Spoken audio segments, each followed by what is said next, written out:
criou esse projeto Stargate, que é o primeiro batalhão da Terra. Isso tudo nos anos 70? Isso nos anos 70, mas o projeto continuou. Na verdade, o que aconteceu? Quando esse projeto chegou na mídia, aí eles tentaram dar uma escondida no projeto. O que eles falaram? Não, esse projeto já teve, mas a gente está encerrando porque a taxa de acerto é muito pequena. A taxa de acerto é só 20%. Aí o Joseph McMoneagle, que é eu acho, não sei se ele é sargento do exército, ele tá com 80 anos já. Ele falou o seguinte, olha, não é bem assim. Por quê? A nossa taxa de acerto era 20%, isso é verdade, mas tem um porém. O que a CIA e a inteligência do Exército, da Marinha e da Aeronáutica não conseguia resolver, assim, os casos irresolvíveis, eles passavam pra gente, pro projeto Stargate. Ou seja, dos casos irresolvíveis, a gente 20%. resolvia 20%. Ah, tá. Que é uma taxa maravilhosa, pô, não é não? Então, o que aconteceu? Eles fizeram o que no meio da inteligência chama um hangout limitado. Um limited hangout. O que é isso? Quando a mídia descobre uma coisa que não deveria descobrir, eles apresentam um pedacinho do negócio e falam, não, realmente existe essa coisinha aqui, e eles escondem o resto do projeto e mudam o nome e mudam o lugar. Entendi. Então, o que o John Ronson falou é que o projeto continuou, principalmente foi reavivado depois do dia 11/9/2001, lá em Nova York, né, das Torres Gêmeas, eles reativaram esse projeto. Então, dizem que esse projeto está em força total aí até hoje, já é a, sei lá, 10ª geração desses soldados paranormais aí. Mas é um projeto altamente classificado, né? Então, são grupos bem restritos aí. Mas hoje a gente tem documentação disso, né? Existem... O próprio livro do John Ronson, que é Os Homens que Encaravam Cabras, é uma boa documentação. E, na verdade, isso já... Aí, fazendo o link, isso já acontecia no contexto da Segunda Guerra Mundial, né? Segunda Guerra Mundial, o Joseph Mengele, ele não estava brincando de serviço. Ele realmente estava ali tentando desenvolver soldados, super soldados, né? Ele tinha carta branca, tinha cobaias à vontade, cobaia, que não tinha o menor poder de tinha decisão. Orçamento à vontade. Mas isso começa na Segunda Guerra ou esse projeto da Alemanha, do exército, já estava acontecendo antes? E eu acho que ele ganha força quando o Adolfinho Bigodinho chega ao poder. O nojento, né? Sei. Eu evito até de falar o nome desse cara, pra não incentivar a galera. Não atrair coisa ruim. Então, eu acho que foi ali que eles tiveram esse insight. Mas é claro que tem uma concepção mística dos alemães naquela época que incentiva isso. Por quê, hein? Porque principalmente do grupo dos alemães da época, o Himmler foi o cara que mais investiu nessa parte sobrenatural, espiritual. Então eles começaram a tentar justificar aquela ideia da raça superior alemã, Os arianos. revendo a história. Eles foram revendo a história, chegando, através da teosofia da Helena Blavatsky, eles chegaram até a história de Atlântida. E com a história de Atlântida, eles partiram do princípio que esses grupos arianos são descendentes de civilizações da Atlântida, que eram filhos dos deuses nórdicos, né, descendentes de Odin, de Thor, de Bor, né, desses deuses nórdicos, e são como se fossem semideuses. Eles têm um DNA divino. Sim. E por isso eles têm essas habilidades excepcionais. Então, com essa concepção mística, eles começam a tentar desenvolver essas habilidades nos soldados. Aí entra a sociedade secreta Thule, né? E o conceito do Vril. O Vril é essa energia espiritual que pode ser mobilizada para fazer com que os alemães se tornem invencíveis. Principalmente se eles tivessem acesso a determinadas relíquias sagradas. Entre elas, a lança de Longino, aquela que teria perfurado a lateral de Cristo, né? Que foi a primeira coisa que o Hitler tomou quando ele invadiu a Áustria. Ele foi no principal museu da Áustria e tomou essa lança, né? Porque eles tinham uma concepção que o Terceiro Reich seria a consequência do Império Romano, evoluiu para o Sacro Império Romano Germânico e dali eles restaurariam como se fosse um novo Império Romano, um terceiro Império Romano, por isso que é o Terceiro Reinado, né, Terceiro Reich, através principalmente das relíquias da coroa e a lança de Longino. Ele achava que se ele tivesse as duas relíquias, ele seria invencível e ia criar um reino de 1000 anos. Mas também, que nem a gente vê no filme do Indiana Jones, os caras foram atrás também da arca. Exatamente isso. Isso está documentado no livro Sidney Kirkpatrick, que é As Relíquias Sagradas de Hitler. Aí eu tive que falar o nome, né?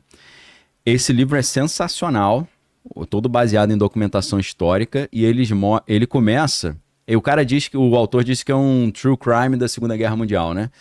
Ele começa com um alemão naturalizado americano, que é o Walter Horn, né? Que é acho que é um tenente-coronel, que recebeu do general Patton, que foi um general muito famoso da Segunda Guerra, recebeu a missão de resgatar as relíquias sagradas que estavam com Hitler no final da Segunda Guerra. Então ainda estava rolando a Segunda Guerra, estava no final, e esse cara foi com um pelotão. Esse cara era oficial de inteligência do exército americano.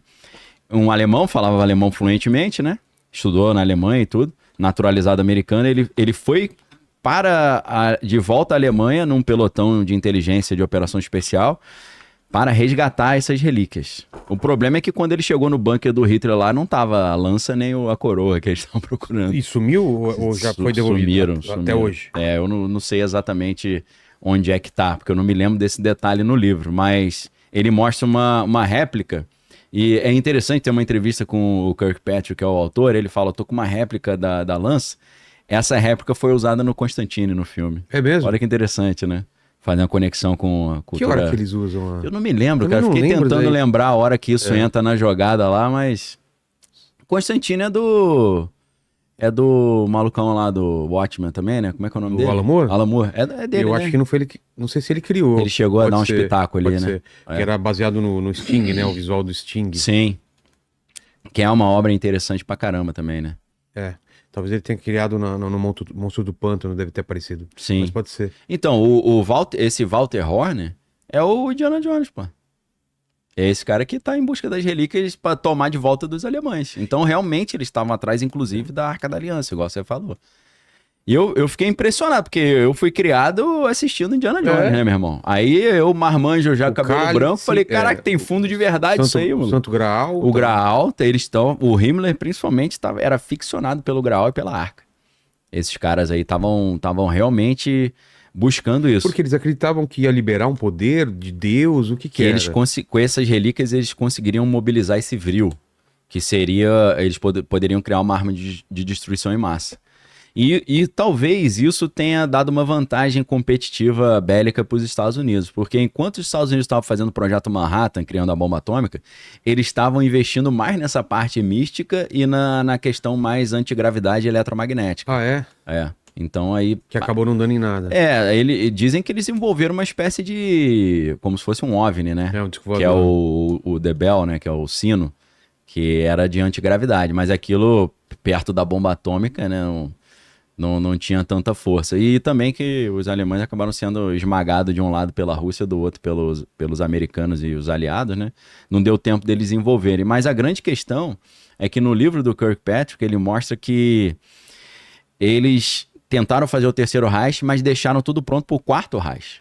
Então, algumas dessas relíquias e alguns desses projetos, eles transferiram, por exemplo, para a América do Sul e continuaram continuaram esse projeto na Argentina, por exemplo, no Uruguai, né? Ah, é? E no Brasil também, porque o Joseph Mengele oficialmente morreu aqui no Brasil, né? Verdade. Dizem que não, né? Que ele tá vivo até hoje. Só que é muito difícil de reconhecer, porque ele é muito gordo, um cara que pesa mais de 100 quilos. Então a fisionomia dele estaria diferente. Mas o cara estaria com mais de 120 anos, eu acho, né? Não me lembro exatamente. Mas dizem que tem uma conspiração que ele não morreu afogado em Santos, não, né? Como a história oficial diz. Tem até um livro meio exótico aí de que o Hitler tinha morrido aqui no Brasil, né? Que tiraram até uma foto dele, sério? velhinho. Tinha essa teoria? Tem essa teoria. Tem até as fotos dele, velhinho, com a esposa brasileira. Mano. Nas teorias muito doidas, né? Mas assim, essa parte de que eles estavam buscando as relíquias e realmente queriam achar a Arca da Aliança, e o Hitler acreditava que com a lança ele seria invencível, tá muito bem documentado no livro As Relíquias Sagradas de Hitler. E eles tinham realmente essa visão mística de que eles são descendentes dos deuses. Aí eu... Quem seria o cara? Ah. É meio... A pesquisa é interessante, assim, me parece. Eu não parei para destrinchar, mas parece ser bem documentado. Mas é surreal, né? Surreal imaginar isso aí, né? Parece o Marquito. Marquito, né? Mas essa busca do ocultismo era uma coisa pessoal também do Hitler? Era pessoal também. Ele tinha Por que ele tinha essa essas fixação. Ele tinha uma religião, alguma coisa? Então, eles tinham essa ideia das religiões nórdicas tradicionais, né? Então eles achavam realmente que eles eram descendentes dos povos, eles chamam de Lemúria, né? Que eram os lemurianos lá da Atlântida, e que eles são os herdeiros dessa raça de semideuses que governavam o planeta Terra antes do cataclisma, né? Ou o evento que aconteceu que afundou a Atlântida, né? Inclusive, a gente já falou sobre isso, que existem pirâmides ali no litoral de Cuba, né? No oceano ali, no Oceano Atlântico, né? Atlântida, o Oceano Atlântico é de onde era a Atlântida, né? Então, é estranho isso, né? Submersos? Pirâmides submersas. É fácil de achar também, se a galera quiser dá uma procurar. olhada. Tem do National Geographic, Discovery Channel, você tem várias matérias, né, sobre isso. É estranho, né? Porque a impressão que se tem é que havia civilizações ali e aquilo afundou, né? Isso aí tá lá no fundo do mar, Que né? doideira, cara. É claro que os caras não construíram isso no fundo do mar, devia ser a superfície que afundou, né? Meio que confirmando, entre aspas, a história que Platão traz no trabalho dele da Atlântida, né? Dizendo que era uma civilização muito avançada que afundou, né? Teria afundado. Então, assim, o que era essa religião dos alemães? Nós somos descendentes de uma raça de semideuses, e essa raça remonta à antiga Atlântida, e nós que temos o direito de governar o mundo e a humanidade. Nós vamos governar se nós conseguimos mobilizar esse poder espiritual que a gente teve acesso nos tempos antigos, chamado Vril, né? E essas reuniões aconteciam dentro da sociedade Thule, que é uma sociedade secreta. Eles estavam querendo criar armas e ao mesmo tempo estavam tentando criar super soldados. Super também, soldados ou só paranormais também. Não. Ou só os americanos que Não, estavam... na verdade, os americanos continuaram esse projeto. Ah, é? Porque a Operação Paperclip, né, que é famosa, o que acontece? Quando O que era essa operação? quando os americanos venceram a Segunda Guerra, em vez de mandar todos os cientistas top de linha alemães pra cadeia, eles deram salvo-conduto pra alguns, né? Vem aqui. Ele fala, ó, tem duas opções. Ou você vai pro Chilindró eternamente, pega até uma pena de capital aí, ou você vem trabalhar pra cá. Qual que você prefere? É a história do Werner von Braun, né? O Werner von Braun era da SS, que era top de elite dos caras, né? O cara tinha que comprovar 10 gerações de raça ariana pra conseguir participar da parada. É difícil, né? Fazer essa genealogia aí. Você volta quase em Adão e Eva, né? Total. E esse cara criou a NASA, pô. Foi cooptado, falou, ó, pô, a gente gosta muito de você é um cara brilhante, então... Ele fazia pesquisa de propulsão. Ele era um cientista aeroespacial, né? Ele que fazia as aeronaves, né? Da Luftwaffe, né? Que é a Força Aérea Alemã. Ele que fazia os foguetes, os mísseis e as aeronaves. E devia estar muito à frente da galera. Né? Tava bem à frente. É um negócio assim que você assiste lá Capitão América Primeiro Vingador, você vê o Caveira Vermelha, né? Aquele grupo ali da Hydra. É. Então, é como se a Hydra existisse mesmo, só que fosse esse grupo dos caras do ocultismo, né? Você vê o Caveira Vermelha falando que a gente vai restaurar o poder dos deuses e tal. Era isso. Essa a ideia. Era essa ideia. E esqueci o nome do coroa lá, que era o criador lá da Marvel lá. Stan Lee. Stan Lee. O Stan Lee se inspirou nessas histórias, pô. Ele conhecia isso tudo, né? Isso tá no livro Our Gods Wear Spandex, que em português ia ficar estranho, né? Nossos deuses usam lycra. Em português ficou Nossos Deuses São Super-Heróis, que é um livro de um cara chamado Christopher Knowles, não é Nolan não, Christopher Knowles. Nesse livro ele mostra toda a inspiração das histórias em quadrinhos nessas histórias místicas aí da Segunda Guerra Mundial.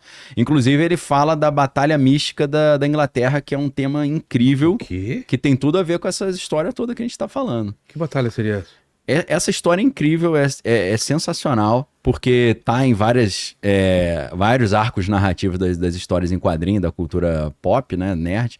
A história foi a seguinte: em 1939, quando começou oficialmente a Segunda Guerra Mundial, uma britânica chamada Dion Fortune, que era da Golden Dawn, a mesma sociedade que o Crowley participava, e ela é próxima ao Crowley, né?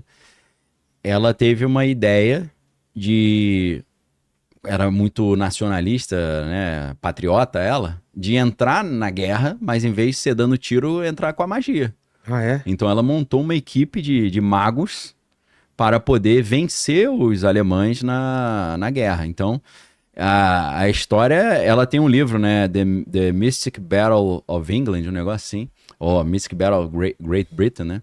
Como é que ela fazia? Ela dizia que naquela época tinha muita restrição de movimentações e de encontros, inclusive porque o templo dela foi bombardeado pela Força Aérea Alemã, né? Lembrando que na Segunda Guerra Mundial os alemães não conseguiram invadir por terra a Inglaterra, mas eles bombardearam a Inglaterra inteira, né? Os caras iam pro metrô, era uma coisa terrível, né? Quem estudou um pouquinho vê esse drama, né, de Londres. Então Londres foi completamente bombardeado e o templo dela foi bombardeado. Então eles não conseguiam se reunir para fazer os encontros místicos lá, para fazer as magias contra os alemães, né? E na verdade os alemães tinham os bruxos também, que estavam jogando a maldição para cima da Inglaterra, né? Então teve uma batalha de bruxos, foi a história interessante pra caramba. Batalha de bruxos, tipo Merlin versus... Exatamente, a outra lá, a mulher, né, que eu esqueci a... Morgana? Morgana, né? É. Nesse nível. Ou no nível do Mágico de Oz, né? É. O Mágico de Oz, você tem a bruxa do bem e a bruxa do mal, né? Na verdade, o Mágico de Oz tem tudo a ver com essa história, né? É mesmo? Ele é mais antigo, mas acabou acontecendo quase que o Mágico de Oz, né? Agora tá lançando o filme recente aí, o Wicked, né? Que é inspirado no Mágico de Oz, que é com a Ariana Grande, né? É a mesma coisa, bruxa do bem, bruxa do mal, uma brigando com a outra. Que na verdade era o que o Crowley já tinha escrito, não sei se foi em 1914, no livro Moonchild, né? O livro Moonchild é um livro interessantíssimo do Crowley, que é uma ficção que conta uma história de uma batalha mística entre bruxos do bem e bruxos do mal. E é claro que o Crowley é o bruxo do bem na história, né? Ele pegou vários amigos, o bruxo dele mudou o nome, né? O nome dele eu esqueci, era Cyril Grey, um negócio assim, o nome do Crowley, né? E a ideia era que eles usariam a energia etérea do universo para criar um filho divino, um filho especial. E esse filho seria o salvador da humanidade. E aí o bruxo do mal quer matar essa criança e impedir esse projeto, né? Então é uma história interessante pra caramba. E dizem que esse livro Moonchild foi o protótipo do Mágico de Oz, né? Que o Mágico de Oz é totalmente crowleyano dentro desse conceito do filho da lua, né? O Moonchild é uma criança mas a Dorothy seria esse filho ou não? Eu não me lembro exatamente. Tinha alguém tinha algum bebê que ia nascer no Mágico de Oz? Eu me lembro disso. Ela tá... Talvez seja a Dorothy, que seja essa salvadora, transportada, né? Do mundo dela pra lá. Por engano, né? Porque ela tava no câncer, né? E tem um furacão, ela é transportada. Só que a casa cai em cima da bruxa má, né? Mas ela, pra voltar pra Kansas, ela tem que encontrar com o Mágico de Oz, né? É. Então acho que essa jornada é uma jornada mística, né? Isso aí é quase que um rito de Abramelin, né? Abramelin, né? De você encontrar seu anjo da guarda e tal. Então, assim, isso aí tem um link interessante, porque isso que Crowley escreve num livro de ficção, o discípulo dele nos Estados Unidos, o representante dele nos Estados Unidos, que é o Jack Parsons, fez na prática, com o chamado rito de Babylon. O rito de Babylon são eles tentando criar um filho concebido espiritualmente, quase que virginalmente ou sem relação, se inspirando em Jesus e também Pedro Abelardo e outras histórias, né? E no mito de Horus também, porque teoricamente Isis ficou grávida sem ter relação, né? Foi uma gravidez espontânea. Para quem não lembra da história, né? No Egito você tinha o Osíris, que era um deus do bem, e o Sete, que era do mal. E aí, com tipo Caim e Abel, né? O Sete tinha inveja do Osíris, matou o Osíris e, para dificultar a ressurreição dele, esquartejou o corpo e espalhou pedaços do corpo pelo Egito todo. E aí Isis, a esposa, né, a viúva ali, ela reúne os pedaços, mas ela não encontra o órgão reprodutor, o fálus, né? E aí o que ela faz? Ela usa um órgão postiço de madeira, mas miraculosamente ela consegue engravidar mesmo com esse órgão postiço. E gera o Horus, que é o filho divino que vai trazer a era de Horus, que é a era de Aquários hoje, né? Crowley falava sobre a nova era, que na verdade era a era de Horus, né?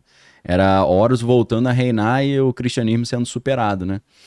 Que é isso que a New Yorker colocou recentemente lá, falando que Plutão estava alinhado com Capricórnio, e isso representava uma nova ordem mundial também. Então, o Jack Parsons, ao mesmo tempo que ele fundou a JPL, que é Jet Propulsion Laboratory, que existe até hoje, que faz os foguetes da NASA, sempre que você vê imagens da NASA, tem JPL no cantinho, assim. essa empresa. Ele fundou a JPL e fundou também a Parsons Company, né, em Pasadena, na Califórnia. Só que em Pasadena, na Califórnia, era interessante que num determinado centro ali da cidade, você tinha numa esquina a JPL, na outra a Parsons Company, na outra a sede da OTO, que é a Ordem do Templo Oriente, que é uma sociedade secreta, né, que o Crowley não criou, mas assumiu o controle. Uma sociedade vem da Alemanha e ele, como britânico, assumiu o controle. E o representante da OTO nos Estados Unidos era o Jack Parsons. Então o cara que fazia foguete para a NASA, ao mesmo tempo, estava tentando criar o filho divino que ia trazer a Era de Horus. O negócio é uma história muito louca, né? E ele, junto com o Ron Hubbard, que é o fundador da Cientologia, né? Escritor. Tá naquele filme O Mestre, né? Não sei se você lembra. Filme interessante também, acho que é do... Paul Thomas Anderson, que é um diretor que eu gosto mais, que fez o Magnolia, que é um filme interessantíssimo. É Embriagado de Amor, mas qual? Só filmaço. Só filme de alto nível, né? É um dos meus diretores prediletos. E o Ron Hubbard, que inventou a ideia da Dianetics, né? Era um escritor de ficção científica, né? Que, tipo o que aconteceu com o Lovecraft, né? Que criou uma história de ficção que vira uma espécie de culto, né? Os cultos de Cthulhu, né? Os cultos Lovecraftianos, né? Que o Neil Gaiman e o Alan Moore conhecem muito e gostam muito, né? Monstro do Pântano é quase Lovecraftiano total, né? Tem esses deuses transugatianos e tal. Então, assim, o Ron Hubbard, ele, através de uma ficção científica, ele acaba entrando numa religião em cima daquilo, né? Ou ele cria a religião da Cientologia inspirada na ficção científica dele, né? Que é a religião, pra quem não sabe, das celebridades, né? Do Tom Cruise e tal, do John Travolta, né? Que frequentam lá. Então, assim, o Jack Parsons, junto com o Ron Hubbard, foram pro deserto na mesma época que os caras, que o Oppenheimer estava fazendo os testes da bomba atômica lá no laboratório de Los Alamos. Sim. No mesmo local onde eles estavam fazendo esses testes, eles fizeram o rito de Babylon, que era um rito de magia sexual para tentar criar esse filho divino e trazer o espírito da Babilônia de volta para nossa dimensão para iniciar a nova ordem mundial, que é a Era de Horus, né? Então, isso que o Jack Parsons está fazendo é inspirado no Crowley, que é inspirado no Moonchild, que é inspirado, que tem a ver com o Mágico de Oz, mas é algo que os alemães já mexiam com isso também, através dessas ideias místicas de você criar bebês concebidos em contextos ritualísticos que nascem com poderes excepcionais, entendeu? Então, com o projeto Paperclip, quando os Estados Unidos pegam o Wernher von Braun, o Joseph Mengele, toda essa galera, e levam esses cientistas top para os Estados Unidos, eles não levam apenas os engenheiros espaciais, eles levam também os ocultistas, né? Então, uma parte da CIA vai trabalhando em cima de controle mental, controle comportamental, e é por isso que o projeto MK Ultra é com a letra K, eu sempre lembro essa ideia, né? O projeto MK Ultra não é teoria da conspiração, foi documentado na Comissão Church em 1974 nos Estados Unidos. Eles tentando investigar os assassinatos ilegais que a CIA estava fazendo, eles esbarraram nesse projeto de controle mental da CIA, né? Que usava substância para tentar manipular os caras para cometer atrocidade lá e matar os outros, né? Fazer uma lavagem cerebral no cara. Né? Então, eles esbarraram nesse negócio chamado MK Ultra. Eu falo, por que é mind control? E por que o K? Por que o K? Porque é em alemão, pô. Controle. É controle em alemão, né? Com K. Então, vem da Alemanha isso. Vem do Mengele. Eles já estavam trabalhando em cima disso. Então, assim, sem você entender esse componente esotérico dos alemães na Segunda Guerra Mundial, você não entende muito bem o que está em jogo ali. Por que ele queria a Arca da Aliança, a lança de Longino, essa coroa dos imperadores romanos. O que está em jogo é, na verdade, ele derrotar também as outras civilizações da Atlântida que sobreviveram ao dilúvio, entre aspas. Sim. Por quê? Sobreviveram alguns arianos, mas sobreviveram os inimigos deles também. Os povos com os quais eles brigavam. Quem é esse povo que sobreviveu? Pô, na Bíblia você tem ali o dilúvio, que seria a queda de Atlântida, ou a queda de Númenor, né? Pra quem conhece os Anéis, né? E você tem o quê? Deus manda o cara fazer um barco e entra a galera no barco, né? O Noé com os 3 filhos, Sem, Cã e Jafé, e entra as mulheres. Então são 8 pessoas, né? Então 8 pessoas sobreviveram à queda de Atlântida ou ao dilúvio. E dessas 8 pessoas, você tem 100 cães Jafé. O Jafé dá origem a quem? Dá origem ao povo europeu, dá origem aos nórdicos. Mas o Sem dá origem aos semitas. Então, ele, o Hitler, inspirado nessa ideia da teosofia, da Atlântida, ele entra numa neura que eles só conseguiriam realmente ter o poder pleno se eles eliminassem os outros povos da Atlântida que sobreviveram, que são os inimigos dele, que são quem? Os semitas, que é o povo de Israel. Então ele entrou nesse negócio que se ele eliminasse os caras, ele ia estar liberado para dominar total. A inspiração dele para fazer todas aquelas atrocidades que ele fez tem esse componente também, né? Mas é muito pouco falado. No livro As Relíquias Sagradas de Hitler, você vai ver isso claramente. É claro que existia uma lenda na Alemanha de que na Primeira Guerra Mundial eles perderam a guerra porque alguns grupos da sociedade alemã traíram a nação alemã. E eles dizem que um dos povos seria os israelitas, os judeus que tinham traído. Então tem essa ideia, né? Que alguns judeus ricos teriam passado para o outro lado e traíram eles. Então tem esse componente de que a gente precisa enfraquecer esse pessoal, que eles nos quebraram na Primeira Guerra. Mas tem esse componente místico também, que é muito forte, muito poderoso, sem o qual você não entende plenamente o que ele estava fazendo ali, né? E isso, nos Estados Unidos, tem relação com o projeto MKUltra, vai ter relação com esses projetos do Exército Americano de soldados paranormais e vai ter relação com essa fabricação dos supostos super soldados, né? E aí aí já é um pouco mais difícil de você mostrar documentos disso, mas você tem testemunhos. Prova testemunhar é aceita na justiça, né? Então vamos levar em consideração. Não vou dizer que é verdade, mas não é de todo absurdo. Pode ser que o cara tem problema psiquiátrico e ele tem transtorno psicótico e inventou isso, né? Tá delirando. Mas a gente tem, por exemplo, a história de um cara que eu não sei o nome real dele, o codinome dele é Robert Duncan O'Finian. Esse cara diz que ele foi cobaia de um projeto de super soldados, inclusive ele processou o estúdio do Identidade Borne dizendo que é plágio da história pessoal dele. Só que ele perdeu, né? Acho que ele não conseguiu provar que era plágio dele. Apesar de que ele tinha escrito um livro antes chamado Innocence Turned Deadly, né? Inocência transformada em algo mortífero. Com o nome, né, o pseudônimo dele, Robert Duncan O'Finian, que conta uma história parecida com a Identidade Borne, né? Então acho que ele tentou falar, não tô dizendo que a história é real, mas eu publiquei um livro sobre isso e vocês fizeram parecido, né? Tem uma senhora aí que diz que Matrix foi copiado dela também. Também? Não sei se você já viu esse vídeo. Uma senhorinha meio idosa. E ela mostra o livrinho que ela escreveu, falou, não, eles copiaram meu livro. Então esse cara diz isso. E qual que é a história dele? A história desse cara é a seguinte, ele sempre teve uns pesadelos estranhos, negócio de guerra, ele dando tiro, bomba e tal, mas ele nunca participou da guerra do Vietnã, nem nada. Sonhos reais. Assim. Pesadelos reais, assim. Então ele tinha esse tormento, ele era um cara meio problemático por causa disso, né? Que ele tinha uns transtornozinhos. Só que aí o que acontece? Ele chega a um ponto que quando ele tinha mais ou menos uns 30 anos, eu acho que isso sei lá, meados dos anos 80, ele começou a ter, os americanos chamam de daydreaming também, começava a ter essas paradas acordado, não só sonhando. Aí ele falou, tô ficando louco, né, pô? Aí fez tratamento psiquiátrico e tal, ninguém conseguia descobrir o que era. E aí ele disse que de repente ele tava dirigindo, ele era do Kentucky, se eu não tô enganado, interior dos Estados Unidos, um cara assim do interiorano mesmo, mas um cara que praticava artes marciais, fortão, né, musculoso e tal. E ele falou que uma carreta jogou ele para fora da estrada, o carro capotou. E aí, o que aconteceu? Levaram ele pro hospital, ele quebrou algumas vértebras. Ele mostra ressonância com as vértebras tudo quebrado até hoje, mas ele, tipo o Doutor Estranho, ele anda, fala, faz tudo mesmo. Sim. Com tudo quebrado, né?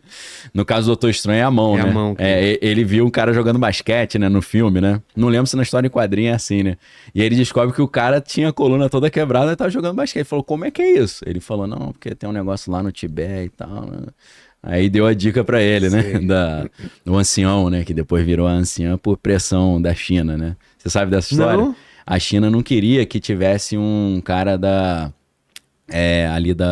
do Tibete sendo representado num filme hollywoodiano, porque eles têm uma inimizade com o Tibete.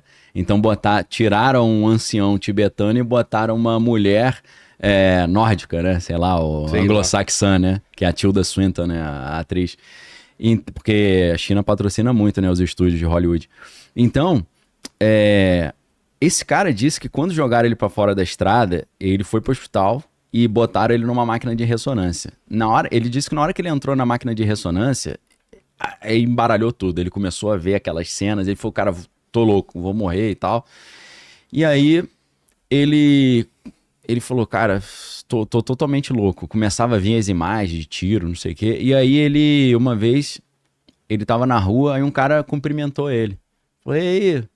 Aí ele, pô, não te conheço não. O cara, pô, a gente lutou no Vietnã junto. Ele, o que no Vietnã, pô? Como assim? Nunca lutei no Vietnã, não. Esse coroa faleceu. O coroa chamava Dave Corso, era o nome do cara. É o nome real mesmo. O outro é um nome fake, né? Que é Robert Duncan O'Finn. E aí ele falou, não, cara, a gente participou lá, você era moleque. Porque o cara era bem mais velho que ele, né?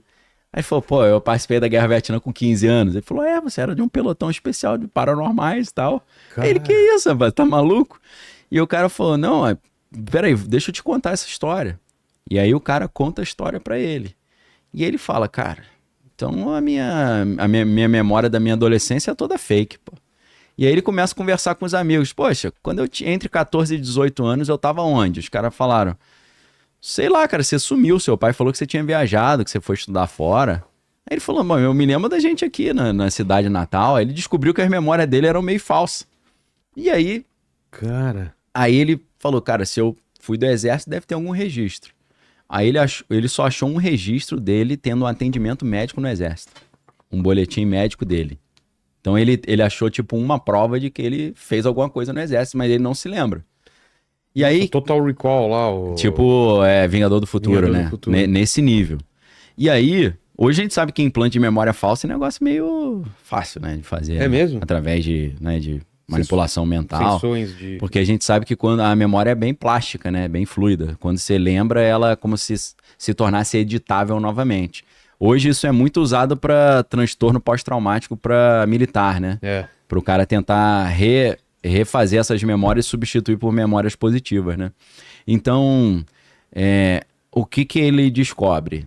Ele descobre, assim, a conclusão, né? Que quando ele tinha 6 anos, ele descobriu que o pai era da CIA, ele não sabia. O pai era um agente secreto da CIA. E o pai ofereceu ele para um projeto abaixo do guarda-chuva MK Ultra chamado Project Talent, Projeto Talento, que era um projeto de super soldados. Qual que era a ideia? O pai levou ele para um centro comunitário lá da cidade, e aí ele chegou lá, tinham várias crianças sentadas no chão tentando montar quebra-cabeças. E aí deram um quebra-cabeça bem complexo para ele, que uma criança de 6 anos teria muita dificuldade de montar, e ele montou. Só que aí ele falou que quando ele montou, uma mulher falou com um sotaque meio alemão, falou, encontramos um, we found one, só que com um sotaque estranho. E ele descobriu que essa mulher era alemã mesmo, o nome dela era Helga, e ela veio com o projeto MK Ultra, Paperclip, quando eles trouxeram esses cientistas alemães, e ela estava trabalhando na CIA fazendo esse projeto. Como é que era o projeto? Primeiro, quando ela falou encontramos um, não é encontramos um gênio, é encontramos um receptor. Porque ela estava controlando a mente dele à distância, por telepatia. O quê? Entendeu? Aí o que ele contou é isso, né? Sei. Então ela montou o quebra-cabeça através dele. Cara... Ela pilotou ele. Sei. Então ela ia de criança em criança tentando pilotar. E não conseguia. Ela conseguiu. Por quê? Ele diz que o paranormal, que não é o guerreiro, é o sender, é o que envia. E o soldado paranormal é o receiver, é o que recebe. Então ele foi treinado para ser o soldado paranormal que recebe as coordenadas do paranormal, que é só o psíquico. Então, e outros foram treinados para ser só os paranormais, sem ser soldados e saber dar tiro e jogar bomba. Então ela estava procurando esse receptor, ela encontra ele, aí o que eles fazem? Esse cara, ele não... Aí a teoria do Manchurian Candidate, né? Que é um filme antigão com o Frank Sinatra fazendo o papel principal. Foi refilmado com Denzel Washington, né? Denzel Washington fez o filme... Em português ficou Sob o Domínio do Mal, né? Eles mudam... É engraçado como é que muda o título, né? Sob o Domínio do Mal. Com aquele Liv Schreiber, né? e o Denzel Washington. A história é incrível desse filme, é interessante. A história é a seguinte. Um pelotão americano estava na Guerra do Golfo e eles foram atacados, ficaram cercados e um dos militares foi um herói que salvou todo mundo. Esse militar que foi o herói, não é o Denzel Washington, é o outro, ele estava se candidatando a presidente americano, ou senador, alguma coisa assim no filme, que é o Liev Schreiber. Só que aí o Denzel Washington, ele começa a ter uns pesadelos também, a história é bem parecida. Ele descobre que aquelas memórias eram falsas, que aquele cara não era herói de nada, que aquele evento heróico não aconteceu. Eles inventaram um herói falso, fazendo lavagem cerebral nos caras lá no Oriente Médio. Detonando a memória dos caras. Sei. E aí no filme tem umas cenas interessantes que o Denzel Washington descobre um implante no ombro dele, aí ele corta assim com um estilete e tira o implante, que o implante era tanto para controlar a memória, para não embaralhar, quanto de localização, né? Rastreamento. E aí tem uma cena interessante pra caramba que bate com esses relatos malucos desses caras, que esse que era o herói que estava sendo colocado para ser o presidente americano, ele tá num quarto de hotel, aí de repente toca o telefone, ele atende o telefone, o que falam no telefone é o gatilho para ele passar para outra personalidade, ou ficar hipnotizado. Tipo o Soldado Invernal. Tipo Soldado Invernal, né? Aquele livrinho vermelho com os códigos, né? Aí ele fica assim, aí ele vai em direção ao armário, ele abre o armário, dentro do armário tem uma porta secreta, ele abre uma porta, tem um laboratório dentro do... escondido no hotel, com os caras totalmente de preto, assim, com armas, né? Sim. Mas uma roupa totalmente preta, sem nenhuma marcação, que eu já ouvi... Olha lá. Sob Domínio do Mal, esse aí. Sensacional. Meryl Streep também, elenco bom, elenco de alto nível, tá? Então, mesmo diretor do Silêncio dos Inocentes, que é um filmaço também, né? Então, filme interessante aí pra galera que quiser assistir aí. Dicas de filme sempre boas, né? Vilela sempre traz umas dicas maneiras de série, né? Eu contribuo com alguns filmes aí também, Jonathan série. Demme, tava tentando ver Ver o nome ali, né? Embaixo tá escrito The Manchurian Candidate, né? Que é o termo original. Manchúria vem da Guerra da Coreia, né? Dizem que os americanos descobriram esses projetos de controle mental, de super soldado, durante a Guerra da Coreia, porque os chineses e os japoneses faziam isso, né? Por isso que é da Manchúria. E aí, esses caras todos de preto que trabalham nesses projetos, eu já vi vários relatos sobre isso, eles chamam esses caras de ghostwriters. Por quê? Eu não sei porque que é ghostwriter, né? Ghostwriter, pra quem não sabe, é o cara que escreve um livro pra alguém e o cara só bota o nome. Alguém famoso e o cara famoso coloca só bota o nome. Esses soldados que são relacionados a esses projetos altamente sigilosos, eles sempre andam com helicópteros sem nenhum... Todo preto, sem nenhuma identificação.